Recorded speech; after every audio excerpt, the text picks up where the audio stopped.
Ngiphakama nokubingelela ibandla likaNkulunkulu egameni lika Jesu. Amen. Amen. Asiphinde sibonge bazalwane umuso ongaka uNkulunkulu asenzele wona. Abanye bethu sibonile ingozi zemgwaqo.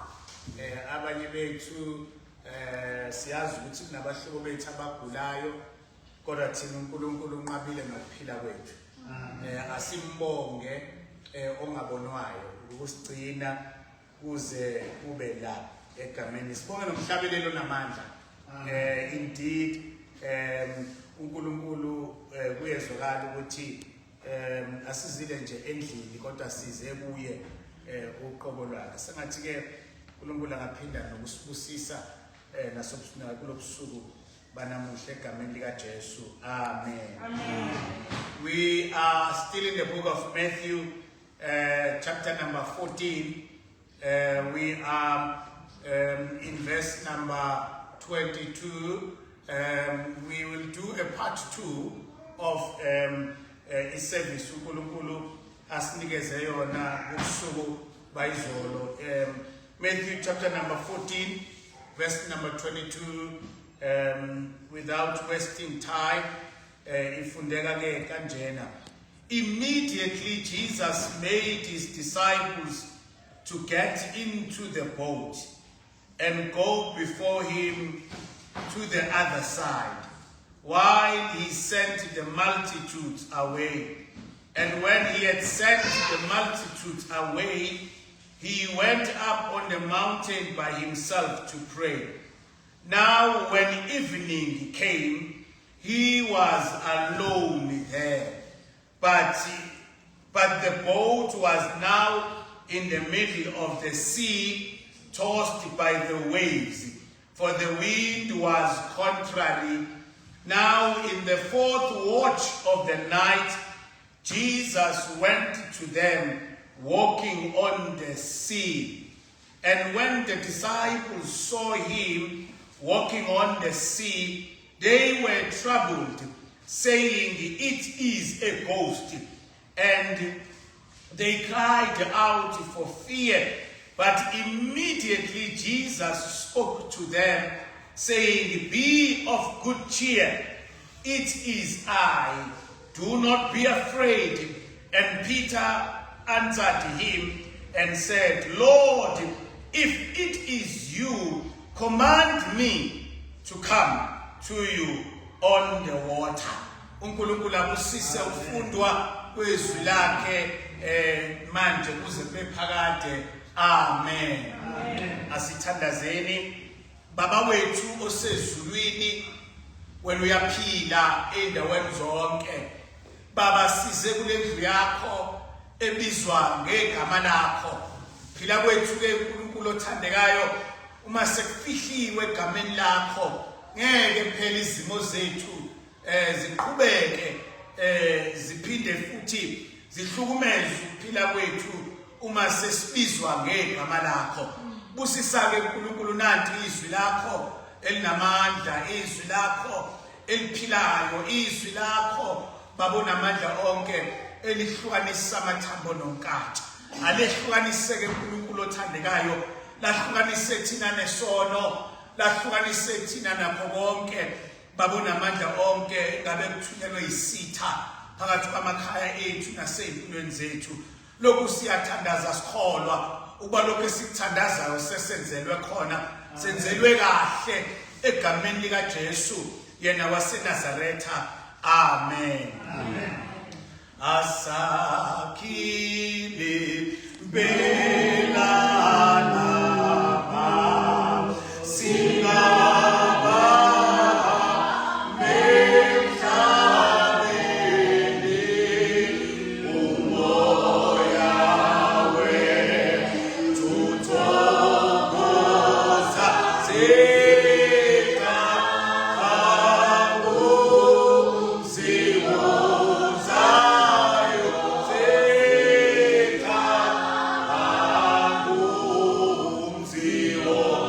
Zion.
kaNkulunkulu incwadi kaMathewu number 14 sifunde number 22 sayoma laphana kwindimana number 28 lasigcine khona izolo ebusuku sigcine la khona uPeter kubantu about 30,000 ababezile entabeni uJesu uma eshumayela.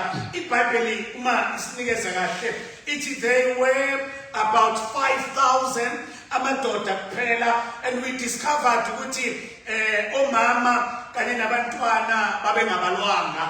Uma sesifaka omama kanye nabantwana sathola ukuthi ngenzeka ukuthi inamba yabantu Jesu ayebashumayeza kuleya ntaba, they were about 15 maybe to 30,000 people ababekhona. Kodwa uholo lukaPeter analo uJesu lomele lomprovoker ukuthi alethe lesi sikhaftini esincane ayinaso. Izolo sigcine sathi little is much when God is in it. Noma ngabe kuthiwa akulutho kangakanani noma kuncane kangakanani onakho, once wakubeka ezandleni zikaNkulunkulu kuyamultiplya egameni likaJesu. Singizwe kahle encwadini mangaphosisi uRevelation incwadi yesambulo number 4 no number 5. Uma ngilalele kahle ithi there were about 24 elders ezulwini. Uma uJohane engenile ezulwini engena ekumoya ngokomzimba esedele lasePatmos, ithi iBhayibheli izinto ayibonayo ezulwini. Number 1 ithi wabona bheka izilo ezine ezazikhona ezulwini. Uma esibuka lezi zilo, esinye sinobuso benkomo, esinye sinobuso bengonyama, esinye sinobuso bokhozi, esinye sinobuso bomuntu. iBhayibheli uma echaza kahle uJohane uthi lezilo ezine ezu4 zazinamaphiko ayisithupha. iBhayibheli uma ichaza kahle ithi lamaphiko ayenamehlo ngaphandle nangaphakathi. Lezilo zayingadingi ukuphenduka uma ihamba. ithi iBhayibheli zayimele ihlehle zihlehlele ziye emumva. Uma ziya eceleni akumele ziphenduke, kodwa ziyahamba ziye eceleni zimuva ngohlelo olulodwa ngenxa yokuthi zinamehlo ngaphakathi nangaphandle. Mangilalele kahle bandla lalamakholwa, uthi uJohane wasichazelayo owayekhona ezulwini ngokamoya uthi lezilo kunumber 4 no number 5 encwadini yesaya esambulo zicula ingoma ethi ungcwele ungcwele ungcwele. Mangilalele kahle bandla lamakholwa zithi mayiqeda ukucula ingoma leyo ethi ungcwele bese kusondela ama-24 elders. Uma kusondela ama-24 elders acula ingoma ehlukile kunengoma eculwa ilezilo ezine. Ama-24 elders acula ingoma ethi ufanele. But before the 24 elders would sing unto God who sits in the throne or at the throne of mercy. iBhayibheli mangilandela kahle bandla lamakholwa ithi before bacule basusa imqele ekhanda yegolide bayiphose enyaweni zikaNkulunkulu bese becula le ngoma ethi ufanele bebhekisa amakhanda phansi egameni likaJesu. ithi iBhayibheli mabeqeda ukucula lama-24 elders ithi uNkulunkulu ohlezi esihlalweni sobukhosi uthatha lemqhele ebekwe ngama-24 elders phansi ey'nyaweni zakhe ayibuyisele amakhanda ama-24 elders. Lalela ithi iBhayibheli lemqhele eyegolide egameni likaJesu, kodwa once uNkulunkulu wayithinta ngezandla zakhe, indlela kade ishayina ngayo isaphethwe ilama-24 elders ishayina ngendlela ehlukile nesezingeni eliphezulu mayisezandleni zikaJehova. Impela bandla lami lamakholwa, once wabeka impilo yakho esandleni sikaJehova, there is no way then ukuthi ube moved from dimension to dimension, from glory to glory, from height to height. Ingakho sithe izolo, you have nothing to lose but all to gain. You have nothing to lose. Try this Jesus. Try placing your life in the hands of Jesus. Try placing your life in the hands of the Maker, of the Creator God by the name of Jesus. You have nothing to lose but all to gain. And I want to believe some of us tried it last night, and some of us tried it this morning. If you did not start last night, this is also your opportunity this evening. Before you lay your head on that pillow, try accepting Jesus as your Lord and Savior. Place your life in the hands of Jesus and experience Him multiplying your life. Ithi iBhayibheli engcwele lesisikhaftini esincane sasinezinkwa nje eziolofu abawu5 kuphela kanye nofishi ababili. It was impossible bandla lamakholwa. It was impossible ukuthi 30,000 people ukuthi bangadla isikhaftini. It was impossible. Kodwa ngizwile bandla lamakholwa in the book of Luke chapter number 1 verse number 37. iBhayibheli lithi nothing is impossible with God. Ithi iBhayibheli ayikho into emehlulayo uJehova. Kanti engaqali njalo ukuthi nothing is impossible with him. But eqale encwadini kaGenesis number 18 verse number 14. Mayikhuluma ngekhehla edala ena99 years old. Ehlelini uSarai ehleka ukuthi ngonyaka ozayo uzakubeka ingane phansi. iBhayibheli lithi wayisholo yena wabuza kuAbraham wathi khona into emehlulayo uJehova. Sizosho njalo nathi badla lamakholwa namhlanje ebusuku uthi uNkulunkulu angisho kuwe uthi nothing is impossible with him.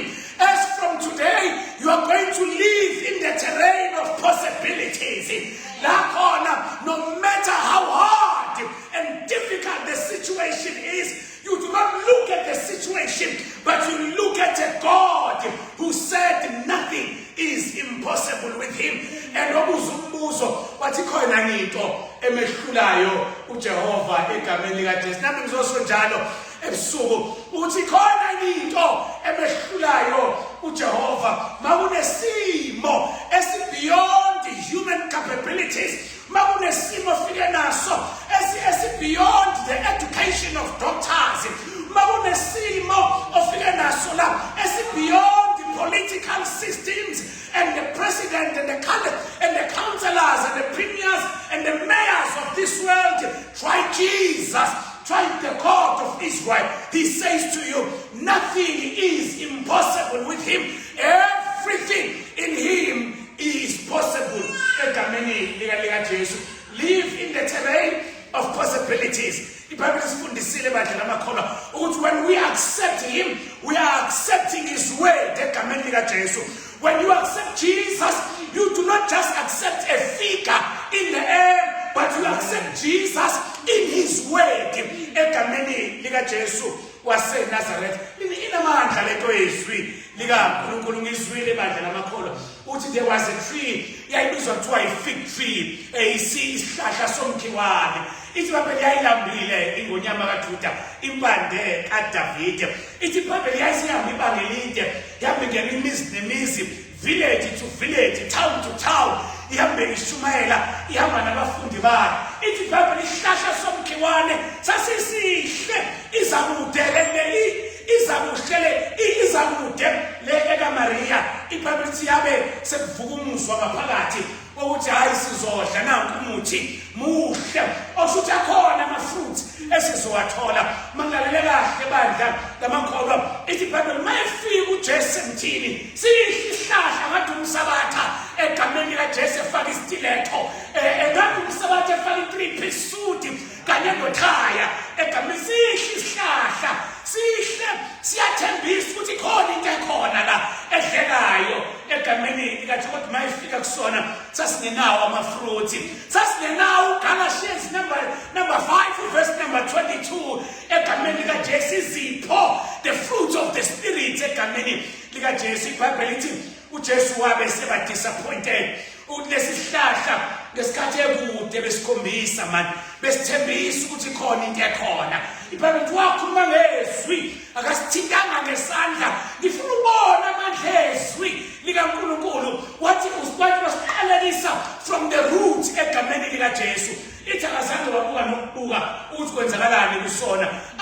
bakhe bathi uma bedlula bathi weJesu kunomonakalo okwenzeke esihlahleni ukhulume ngezwi isihlahla sabola same time egameni lika Jesu leli zwi malikwazi ukubolisa isihlahla silalele izwi likaNkulunkulu ebese siba yilento uJehova athi sibe yiso okushuthi umuntu bandla lamakholwa yini ebingenzeka kuyena mangase nje athi ngiyakamukela izwi likaNkulunkulu linjengoba linjalo mangase kusuka namhlanje uthi nje ngizofuna uJehova ezwini lakhe yonke imihla yokuphila kwami impela your life will never be the same. In the book of Genesis number 1 verse number 2 wakhona ithi Bible ngolimi lwesintu one of the beautiful Nguni languages ithi Bible man ichaza kahle isiba ngumnyama phezulu kodwa kwakumhlaba wawungenalutho bandla lamakholwa la emhlabeni kwangumnyama phezulu kodwa kwakuyiswamp nje kunuka kuleli hlabathi kwangumnyama phezulu lokho kusemnyama ithi Bible kwakungenalutho egameni likaJesu unjalo umuntu bandla lamakholwa unjalo nje umuntu uma engena uNkulunkulu uba kwisimo sobumnyama isimo sedarkness egameni likaJesu up until God introduces himself to umuntu remains in darkness noma ngabona khanya ugesi ngaphandle kukhanya nasemini but if you have not accepted Jesus as your Lord and Savior you are walking in darkness egameni likaJesu ithi kwakumnyama phezulu kodwa futhi kwangekho lutho kanti umuntu bandla lamakholwa akalutho ngaphandle kukaNkulunkulu. If you don't have God, if you have not accepted this Lord by the name of Jesus, you are nothing with all your degrees of education. You are nothing with your home, with your children. You are still nothing. If you have not accepted Jesus as your Lord and Savior, you can have an address in most affluent places in this earth. You can have anything you want, but as long as you don't have Jesus in your life, the Bible teaches that you are but nothing. Egameni lika Jesu Kristu waseNazaretha umhlaba wawuyihlane ihlane ke bazalwane indawo enobungozi ihlane indawo enobungozi umuntu ongena Jesu ingozi very dangerous that one very even if you are seeking a relationship in terms of a friendship or in terms of a relationship, a loving relationship, when a person has not accepted Jesus as their Lord and Savior, that person is dangerous. He or she is like a desert. Egameni likaJesu desert indawo lifeless ngoba amanzi awekho egameni likaJesu umuntu ongena uNkulunkulu bandla lamakholwa noma ngabonana ngathi uyaphila but he or she is a walking corpse isidumbu esihambayo ngoba impilo itholakala kumnikazi wayo egameni likaJesu igama lakhe uJesu waseNazaretha. I want to encourage all of you. I want to challenge even those who are following us online. Here is Jesus. Nangu Jesu. Nansi mfana kaNkulunkulu egameni likaJesu. Nansi impande kaDavide. Nansi ngonyama kaJuda. Nangokuyayo ngamafu owalenge entabeni yaseCalvary. Uthi nje if you don't have him, you are nothing with everything onayo. And one day it shall be proven he was the one and he will always be the one. In all human history there is none like him. Egameni likaJesu. I know with him. He has been painted. He's a Jewish boy. Egameni likaJesu wamaJuda. Some they call him a white man. Egameni likaJesu nimfunani uNkulunkulu wabamhlophe angazi ke noma uJesu seCaucasian yini egameni likaJesu kodwa into esiyaziyo uyinzalwane kaAbrahama egameni likaJesu ngokwasemhlabeni kodwa incwadi yezenzo Acts chapter number 4 verse number 12 wakhona mangilalele kahle bandla lamakholwa uthi alikhe elinye igama there is no other name given unto Jews, no. Unto white people, no. Unto black people, no. Unto Chinese, no. There is no other name given unto humankind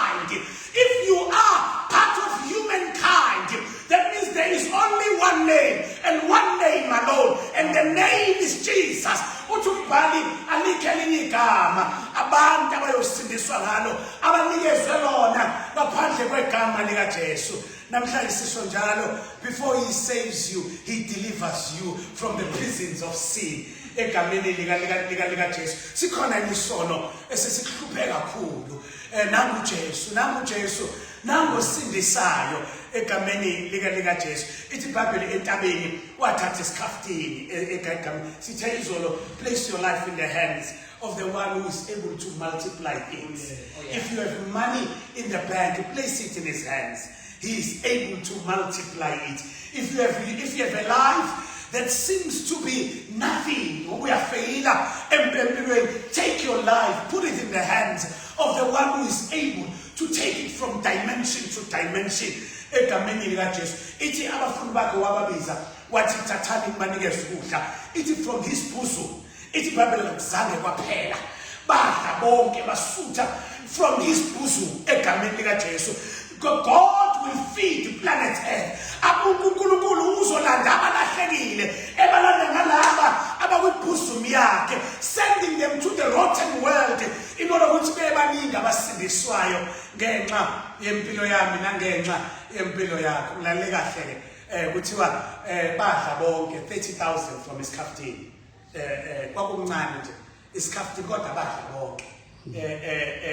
Badla bonke kodwa sona kwakuyi isikhaftini bona babe 30,000. iBhayibheli lithi badla kwaze wasala. Ngoba uNkulunkulu ma enethi sivula yezibusiso kuze kuswelakala indawo yokubeka.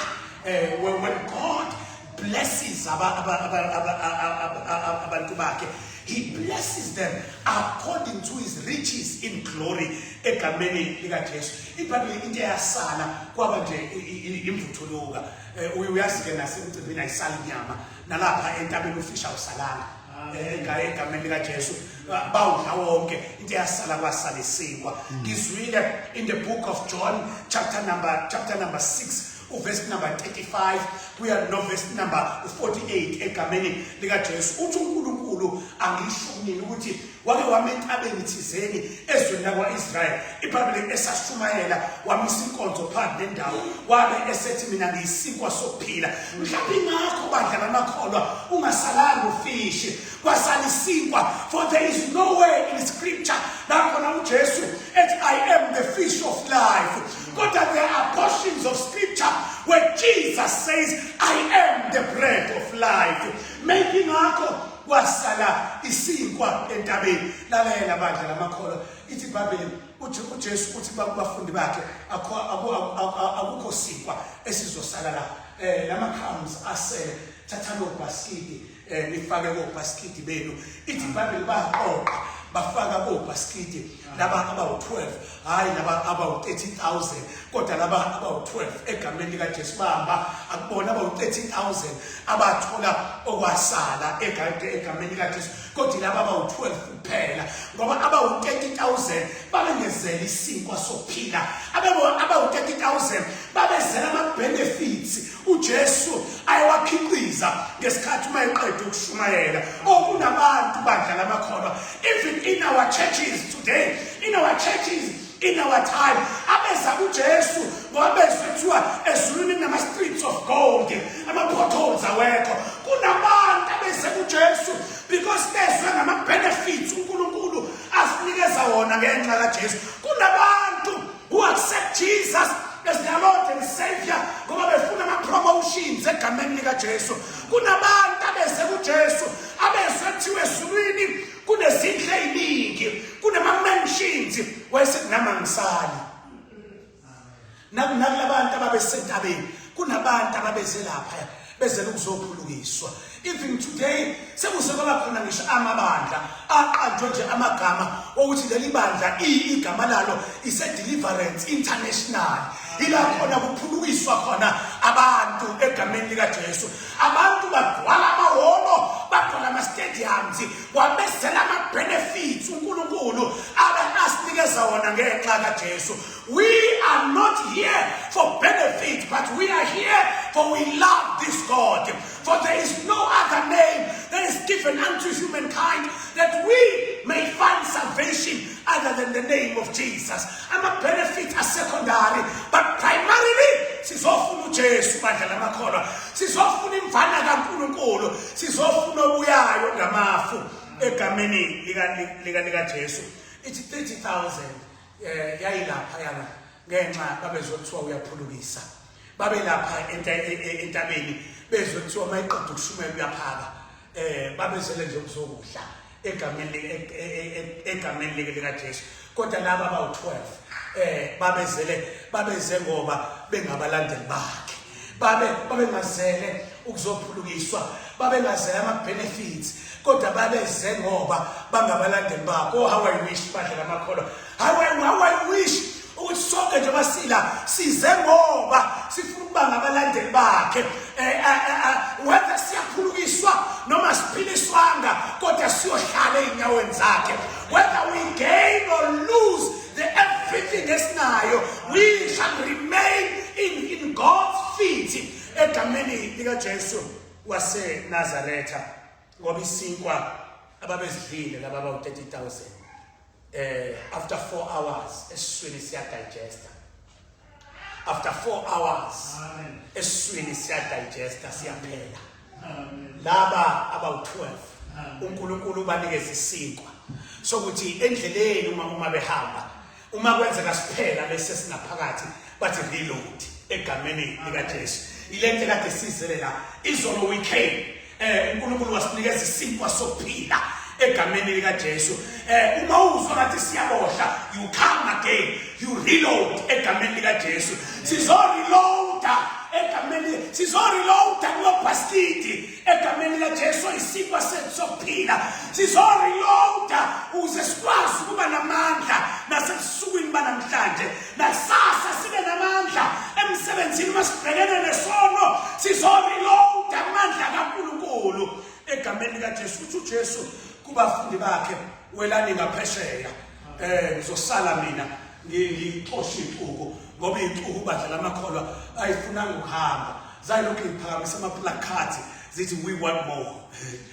We want more. Ayizwi isinkwa, we want more. Ayizwi ukuphulukiswa, we want more. Ayizwi i-entertainment yemculo. Hayi bandla lamakholwa, kunabantu mabezendlini kaJehova bazela i-entertainment, bazela ukuzophulukiswa, bazela ama-benefits kaJesu bandla lamakholwa, baphakamisa amaplakathi bathi asibuyele emakhaya, bathi we want more egameni lika Jesu waseNazaretha.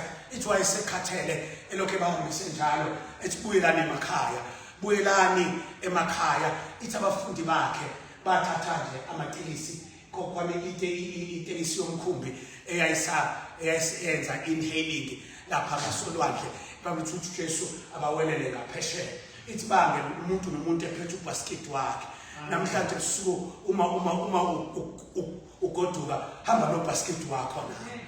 Ngesikhathi kade sijabula sidla sonke la, akube khona nawe ozohamba nakho. Uthi nami ngikutholile okuzothi noma kwehla lokhu engikutholile enkonzweni, I will reload endleleni egameni lika Jesu. Ithi bawelela ngaphesheya. Ithi uJesu uJesu mayiqeda ukuhambisa ixuku, ithi wabe senyukela entabeni ukuyokhuleka, eyoshiya lesimangaliso ekade senzeka sesikhafini, kwadla abantu abawu-15 to 30,000 eyolanda esinye isimangaliso entabeni egameni lika Jesu.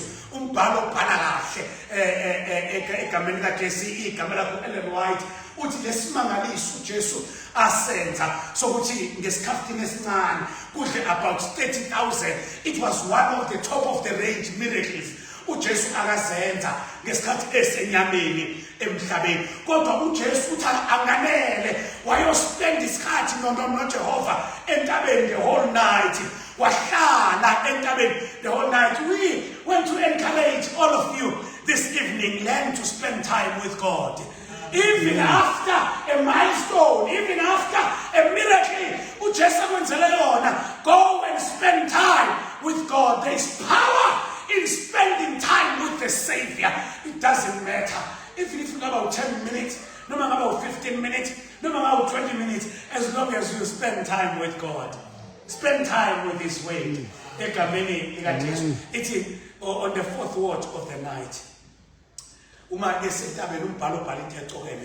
uthi ngesikhathi uJesu ekhuleka entabeni, spending time with God, iso lakhe angithi wayiphinda abe uNkulunkulu ngesikhathi esona, noma wayewumuntu futhi ophelele, kodwa iso lakhe ithi babona abafundi bakhe in the middle of the sea bekhaliswa amagagasi, the waves of the sea tossing the boat left and right. Ithi Bible babekhala ekhala umuntu ephethe ubasket wakhe ethi sase safa, kodwa if Jesus was here engabe esithulisa lesi siphepho. Little did they know ukuthi Jesus was in the boat. Yes, he was on the mountain, but the bread in the basket was a resemblance, it was a shadow of Jesus who was on the mountain. But we do not need a Jesus that is in heaven to come down in his physicality and be with us here. As long as we have the basket of the word of God, as long as we have his word, we have it all. The yencwadi kaJohane ivangeli it's one of the themes of the book of John. His word is as powerful as his touch. Sizwana badla makhona izwi lakhe liyalingana nokuthinta kwakhe. So uma unezwi lakhe awumdingi ukuthi abe khona yena, ngoba izwi lakhe linamandla alinganayo nokuthinta kwakhe. The problem is ibandla noma abantwana bakaNkulunkulu abakholelwa ukuthi izwi likaNkulunkulu li resemblance noma linamandla alinganayo nokuthinta kwakhe. Makwenzeka ekhaya udlula kwisimo la khona uthi ngaze ngamdinga uJesu, thatha izwi. Amen. Thatha nje izwi. Uthi kodwa ngiyabonga Jesu ukuthi ukhona. Ngiyabonga Jesu ukuthi uhlala kwami. Ngiyabonga ngonyama kaJuda ukuthi noma ngafa ngifa nawe ukhona la ekhaya. Ngiyabonga ukuthi unawo amandla ukungiphulukisa. If you decide to heal me, glory be to God. But if you decide not to heal me, that's okay. Egameni lika Jesu. Mina into engijabulisayo ukuthi kodwa wena ukhona la. Ukhona. I am not alone. Egameni lika Jesu waseNazaretha. Abafundi baka Jesu failed. They failed to realize ukuthi bread crumbs were a resemblance, or noma were an example, noma a shadow of the Jesus that was on the mountain. They did not need Jesus in the boat, in him being in the boat physically, but they needed something that is going to be in the place of Christ. And Christ gave them the bread. But babekhala ngasisimo, bekhala ngoJesu osentabeni in the fourth watch of the night. Kodabulukusa intathakusa in the breaking of dawn, ithi mfana kaNkulunkulu yehla entabeni, ithi yaya khona la bekhala khona, ithi mayifika yafika amatekisi akaqala ukusebenza, imkhumbe wela ngaphesheya ayingakabi khona, ithi iBhayibheli yalungisa impahla zayo, ayithi kathi yoshiya isimangaliso sesikhafini manje kanti yolanda amandla adlula awesikafini egameni likaJesu. Ithi yamele yabeka unyawo emanzini yahamba phela kolwandle lento kanti landa amandla entabeni. Awukwazi ukumelana nomuntu badla amakholwa okade esentabeni espend isikhathi noJehova. There's a lady in the book of Judges by the name of Deborah. Ithi iBhayibheli kumadoda onke ekhona ezweni lawa Israel, over 12 million people. Kumadoda onke ayekhona ezweni, nomama nabakhokhela abahloniphekile. uNkulunkulu mayezokhetha ijaji elizoba yichannel of injustice kaNkulunkulu towards Israel, it wakhetha uDeborah badla lamakholwa. She had a husband badla lamakholwa, she had children, she had a home. Kodwa ithi iBhayibheli she also had time to spend with God entabeni. Ithi intenze uNkulunkulu amkhethe noma uDeborah wayehlala entabeni, nikhona bomama endlini. Bebedingeka nakulesikhathi esikusona omama bazohlala entabeni njengoDeborah. Ithi iBhayibheli she would make sure ukuthi everything is in order ekhaya.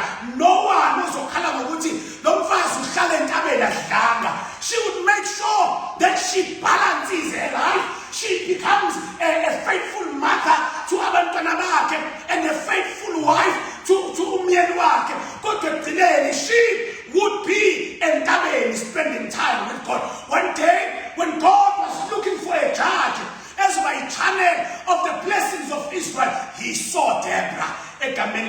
likaJesu. He saw this woman wamkhetha. It's wamukela uIsrael wonke egameni likaJesu.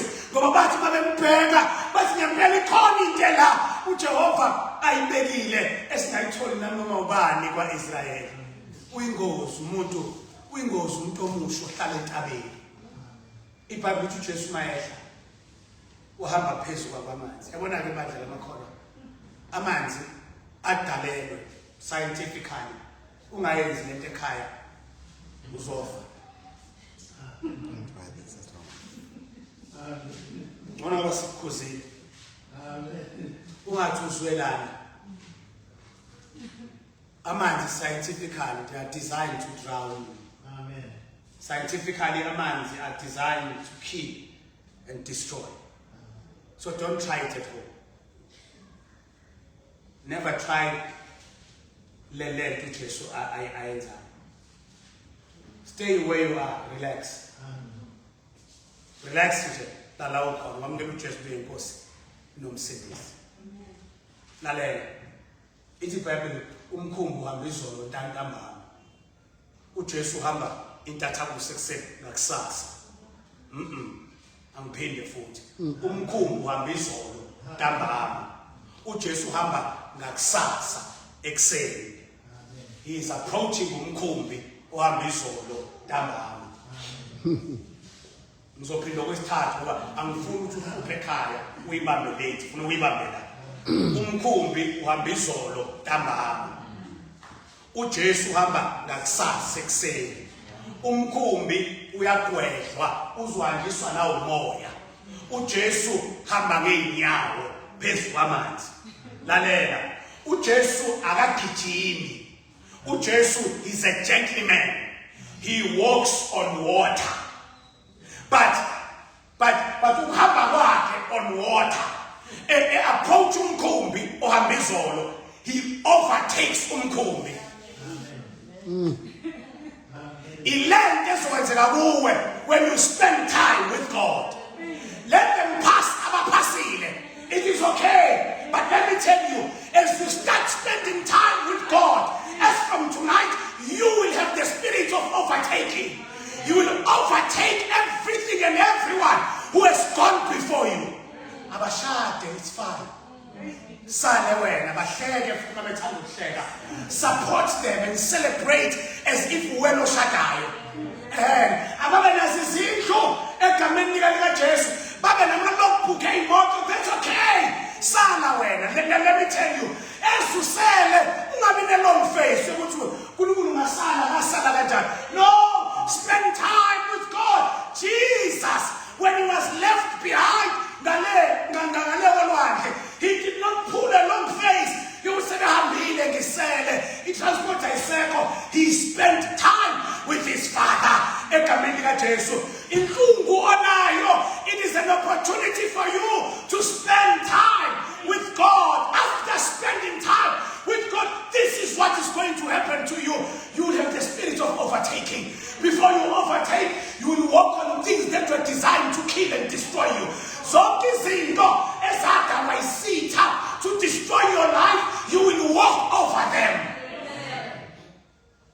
Uthi uNkulunkulu angisho ebusuku ukuthi uJesu akazange umkhumbi awulandele ngesikhathi overtake. Angathi overtake akusho ukuhamba ngemuva.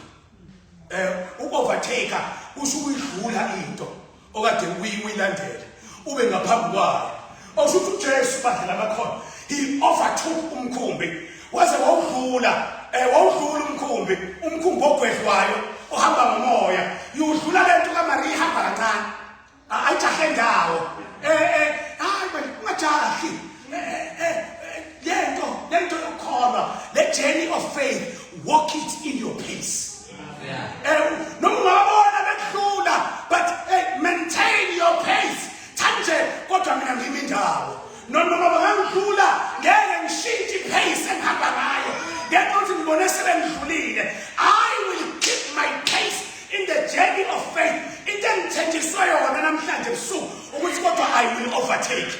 I will overtake 120 kilometers per hour. I will overtake egameni likaJesu. Lalela, How do I know ukuthi uJesu wawudlula umkhumbi? Because umkhumbi wawubheke ngale ngaphesheya wawungabhekile emuva. Osho nabafundi babebheke la beya khona. Ithi babe babona isithunzanyana. Isithunzanyana. Intenza bababone ingoba uJesu akasaqhamuki ngemuva. Useqhamuka ngaphambili la beya khona. Hayi badala bakhona. Hayi mina mani. Amzwanga ni. We worship a God who comes from the past, who also comes in our present, and he also comes from the future. We worship a God who exists eternally. In the past, we don't say he was, we say he is. In the future, he is. In the present, he is. You are covered by the grace of this God. In the past, he is. In the future, he is. In the present life, he is still God. They left him in the past. They are walking the direction here. Overtaker, and he comes from the future. He died at Calvary. He is coming again from the future. And when he comes, he shall come to us. I see it as once again, he is here with us. Amen. Amen. No Baba no Peter uthi. Bathi lababe. Ngathi spoki. Bathi laba ispoki. Uthi Peter lespoki ngathi ukuba isilenda kwaso. Angithi iphofele zile. Uyabona ispoki nje esikamongani. Ipoki zizilenda ngithi. Uthi Peter lespoki lesi ngoba indala lento iyipoki yabona amasabatha akudala anemkhuba lokholwa kuyipoki indala lento bathi nawe sengathi isipoki ithi bayasaba ke manje but sofike sibulawa manje kazuphi Jesu nabo ulwandle liyasibulala seqhamuka nezipoki ke manje phakathi ithi iBhayibheli uthi uPeter kodwa ngathi lesipoki sihamba njengomuntu engimaziyo lesipoki lesi sigqokele impahla engizaziyo iBhayibheli lithi thula imvana ihamba nje kancane gentleman nedecorum. Amen. iBhayibheli lithi wabuPeter wabuthi uJesu ethi ningesabi it is I akusona isipoki mina. Yabona le bandla labakhona once was spend his card noNkulunkulu number 1 9 zokwenzeka you will walk on things that were designed to kill and destroy you. Number 2 you will overtake. After overtaking bazothi ungenyoka. Overtaking bazothi isipoki. Lenta yenzeki umuntu osenyameni. Isipoki lesi. There is no way ukuthi wena ungadlula mina. Kwispoki hamba ke namhlanje ukubazalwana uyobadlula. Hamba ke namhlanje and come back with testimonies. Ukuthi ngempela you overtook them by the grace of God. You walked on things that are designed to destroy and kill you because you spend time with God. Amen. Let's go together. See my car. Amen. Amen. Uti basasabala no message uJesu uthi it is I. Basathi ipoki phela ziyakhuluma njengathi. Ziyakhuluma njengathi siyesaba thina. iBhayibheli lithi uPeter wayesethi yeJesu athi uJesu yes Peter uma ngempela kuwe nama ngiyasola phela nama ngikho sure ngikayinabo la kodwa futhi ngifuna ukuzama uma kuwe ngempela command me to come and walk on water njengawe command me to come. iBhayibheli lithi ayinamona ke ingane kaMaria foster father uJosepha indodana ayinamona uma uthi nje wena my father I will not die without myself tasting being a millionaire. Amen. Inkinga yakho yasaba. Amen. Ukuthi ubani uthe uzokushaya uthi nje I will not die not experiencing having a logbook in my hands of a car. I will not die. I will not die. Not having a title deed in my hands. I will not die. Even if one I told her that's fine, but I'm now as Jehovah, I will not die. It's come. For Peter to come to Jesus, he had number one to get out of the boat.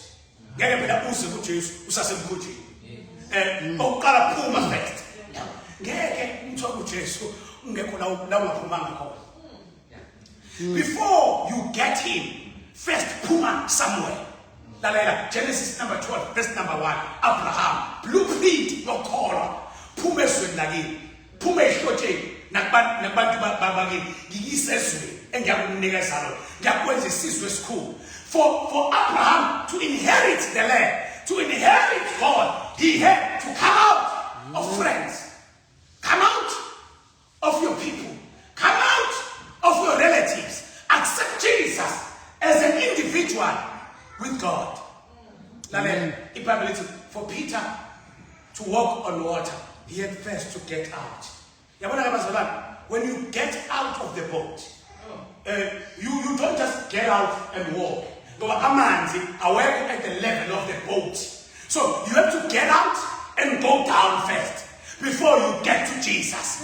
You must come down from your high horses of pride. Number one. Number two, you have to come down. Then get out and come down. Then you shall walk on water.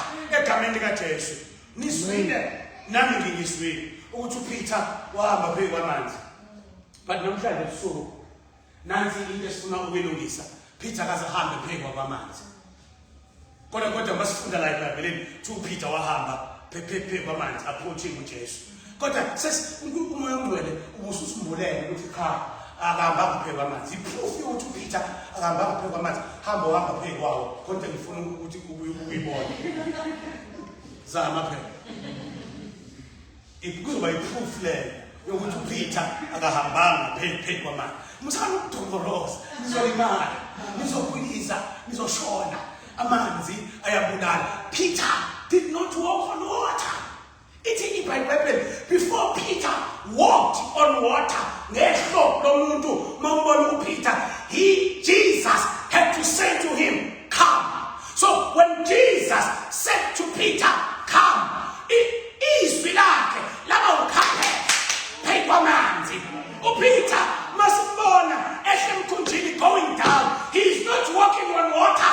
He's walking on the command of Jesus that said, come. When he says to you, also, you don't walk on any other thing. You walk on his word by his command. He walked on the word of Jesus. He walked on the command of Jesus. As we close, mina ngihambile ezweni ngihambele emlenze yami ngihamba ngendlela engibona ngayo ngalandela nabefundisi ngalandela nebandla kodwa namhlanje I want to walk by the instructions of Jesus. I want to walk on the commands of Jesus. Uma usho njalo mina unenyawo egameni lika Jesu namhlanje usu invitation nje ithi come. Ithi nje come. As from today you don't walk on your feet. You don't walk by your feet, but you walk by the feet, but by the word of God, by the instruction, the command that comes from the mouth of Jesus. Namhlanje abantu babebheka bazokuhamba phela kwezinto ezibulalayo kanti abazi ukuthi nawe uyayisaba into ezibulalayo uqale wandlaliswa iqala izwe licindezela izinto ohamba phela kwalo obandla lamakholwa. Is there anyone tonight who says, I accept Jesus as my Lord and Savior? I want to try this Jesus. I want to try this Jesus. I want to try this God. I want to try this Jesus as a young man and a young woman, as Baba no Mama Mukulu no Koko. We want to try this Jesus. I want to try Jesus tonight. I want to try him as if it is my first time starting the journey of walking on on water in the eyes of men, but knowing fully that I am not walking on water, I'm walking on the command of Jesus. Babe egameni lika Jesu. Siyabonga ebusuku. Siyabonga ukwazisa ukuthi kunendaba enkulu. Indaba yokuchitha isikhathi nawe. Nendaba enkulu ngabona amandla onke. Kunezinto that we must have experiences of. An experience of walking on uhamba phezu kwembulelo ingakwenzi lutho. Uhamba phezu kwezikhafulo zingakwenzi lutho. Ngoba sikhi isikhali esibekele thina siyakuphumelela. Sesizwile uNkulunkulu ukuthi kanti izikhali aziphumeleli nje ingoba sisuke saba namandla of rubbing shoulders with divinity. Babona amandla onke naba abame ngenyawo. Baba ngiyakhuleka ukuthi babe nama experiences abazo testify ngawo when we end lezi inkonzo, ama testimonies ukuthi ngimbonile uJehova engihambisa phezu kwezinto kuleli viki, izinto ezibulalayo. Ngibabonile abantu bethi ngiyathakatha. Ngibabonile abantu bezwile bethi nginenyoka. Ngibabonile bethi ngispoki kanti sengenza izinto zabo Jesu zokuhamba phezu kwamanzi, izinto zokuhamba phezu kwezinto ezibulalayo. Baba siyasabela kubizo lwakho oluthi nje come. Siyasondela kuwe, siyakwamukela njengenkosi nomsindisi. Hamba nathi siye emakhaya. Ubuye nathi kusasa usigcine kubufa kwelihlabathi na wonke ama disturbances akhona ngenxa yegama lika Jesu. Amen. Amen.